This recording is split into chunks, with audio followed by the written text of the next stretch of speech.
Hello बच्चों, आप सभी को मेरे चैनल बीके स्टडी ग्रुप में बहुत बहुत स्वागत है बच्चों। तो देखो बच्चों, हमारा क्वेश्चन इंपॉर्टेंट क्वेश्चन फिजिक्स में है क्लास 12 के लिए। प्रिज्म सूत्र म्यू बराबर sine A plus del M by 2 by sine A by 2 स्थापित करें। तो देखो बच्चों, इसके लिए हम लोग पहले चित्र निर्माण कर लिए हैं बच्चों। ए बी सी एक हमारा प्रिज्म है, नहीं इसे लिखे हैं, माना कि ए बी सी प्रिज्म की मुख्य काट है, ठीक है। अपवर्तक कोण ए है बच्चों ऊपर, नहीं, और अपवर्तनांक इसका प्रिज्म का अपवर्तनांक कितना है, न्यू है। तो चित्र से देखते हैं बच्चों, कहां पर है मेरे पास क्यू त्रिभुज है ना, त्रिभुज क्यू ओ आर, ये ऊपर वाला त्रिभुज, नहीं। तो देखो इसमें बाह्य कोण डेल एम है।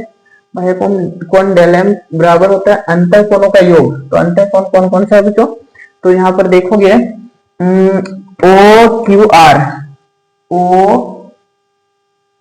कहा है मेरे पास, इधर से होना चाहिए, यहाँ पर क्यों ना गलत हो रहा है यहाँ पर।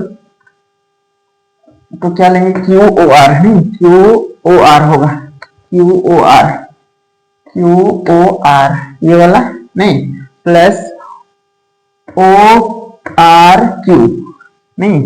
तो देखो बच्चों, यहाँ पर ये कोण और इधर का ये दोनों कोण आपस में क्या हो जाएगा, बराबर होगा, नहीं। यानी कहने का मतलब I1 बराबर होना चाहिए R1 प्लस, इसको हम लोग क्या मान लेंगे, X1। ये वाला कोण को X1 मान लेते हैं, X1, ठीक है।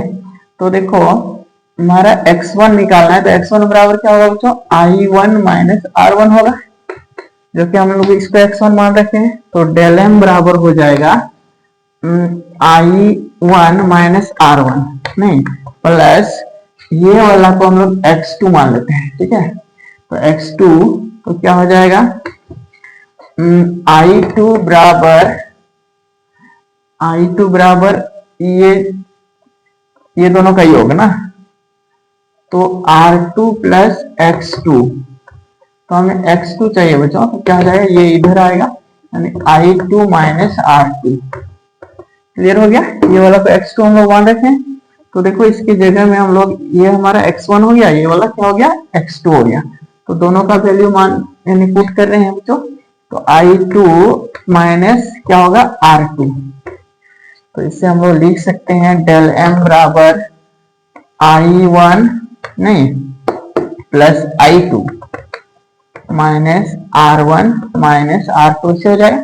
तो डेल एम बराबर क्या लिख सकते हैं बच्चों, I1 plus I2 minus common करते हैं, माइनस R1 प्लस R2 हो जाएगा बच्चों, नहीं। इसे हम लोग समीकरण मान लेते हैं, समीकरण 1 मान लेते हैं, फिर आगे काम करेंगे बच्चों। तो पुनः देखते हैं बच्चों, हमारा त्रिभुज है ओ क्यू डैश आर में। तो ओ क्यू डैश आर में त्रिभुज के तीनों कोणों का योग कितना होता है बच्चों, R1 प्लस R2 प्लस कोण क्यू डैश, नहीं, बराबर कितना हो जाएगा, 180 डिग्री।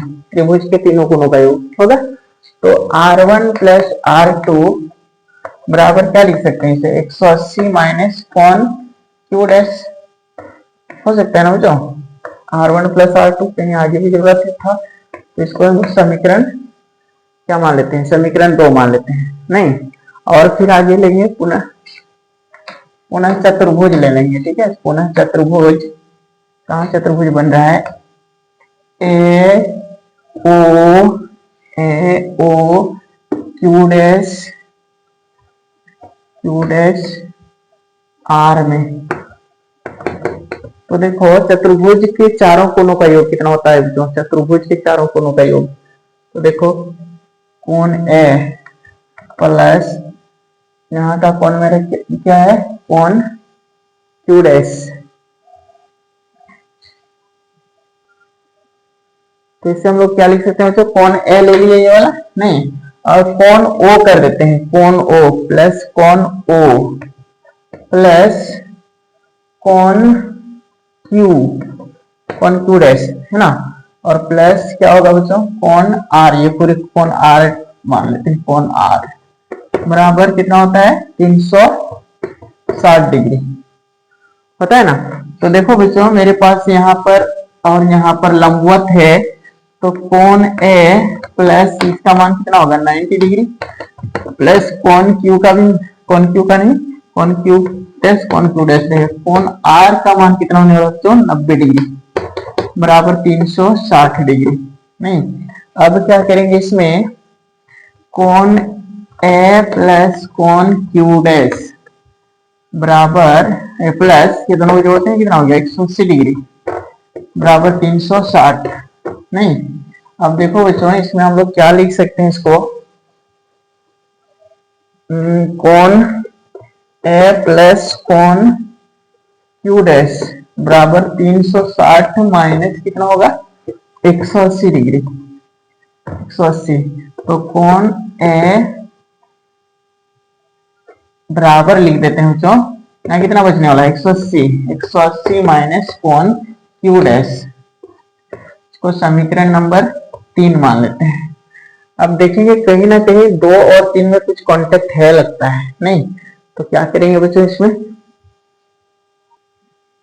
तो देखो बच्चों हम लोग क्या कर रहे हैं इसमें, समीकरण 1 से यहाँ और इस पर समीकरण 2 से, तो समीकरण 2 और 3 में कुछ कांटेक्ट दिख रहा है ना, ये दायां पक्ष मिल रहा है बच्चों, दायां पक्ष मिल रहा है, तो हम लोग लिख सकते हैं समीकरण 2 से वाला में R1 प्लस R2 बराबर क्या होने वाला है, दायां पक्ष मिल रहा है तो बायां को मिलाएंगे तो कोण ए, नहीं तो इसे हम लिख सकते हैं R1 प्लस R2 बराबर ए भी लिख सकते हैं। नहीं, अब क्या करेंगे बच्चों, इसमें भी वही करना है, डेल एम बराबर I1 प्लस I2 तो रहेगा, माइनस इसके बदले में ए लिख सकते हैं।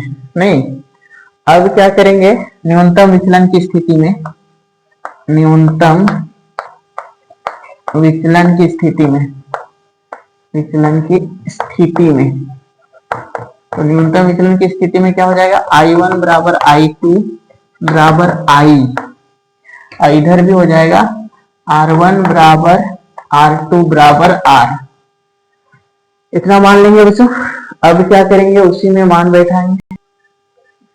अब ये इसका मान जो है डेल एम बराबर हमारे पास है ना, डेल एम बराबर, या इसको हम लिख सकते हैं I1 प्लस I2 माइनस ए बराबर डेल एम, लिख सकते हैं इसे। तो देखो I1 और ये सब बराबर है, इसको I भी मान लेते हैं, I प्लस I हो गया माइनस ए बराबर डेल एम। नहीं, तो देखो हम क्या लिख सकते हैं इसे, I प्लस I कितना हो गया 2I बराबर, इसको उधर ले जाएंगे तो a प्लस डेल एम। नहीं, तो I बराबर क्या होगा बच्चों, a plus del M by 2, ये निकला।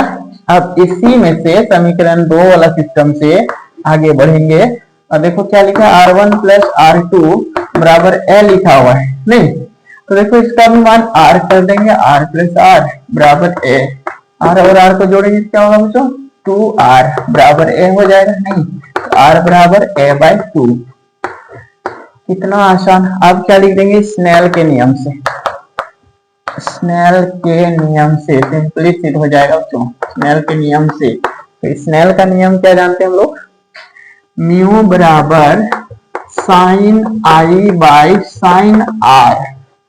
तो हम लोग आ चुके हैं आंसर में बच्चे, थोड़ा सा उसमें मान, तो चलो मान बैठाते हैं हम लोग।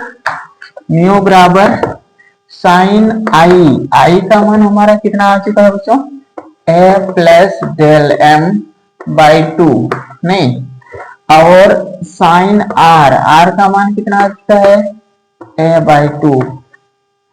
इस तरह से हमारा प्रिज्म सूत्र स्थापित हो चुका है बच्चों, कितना आसान। नहीं, थैंक यू।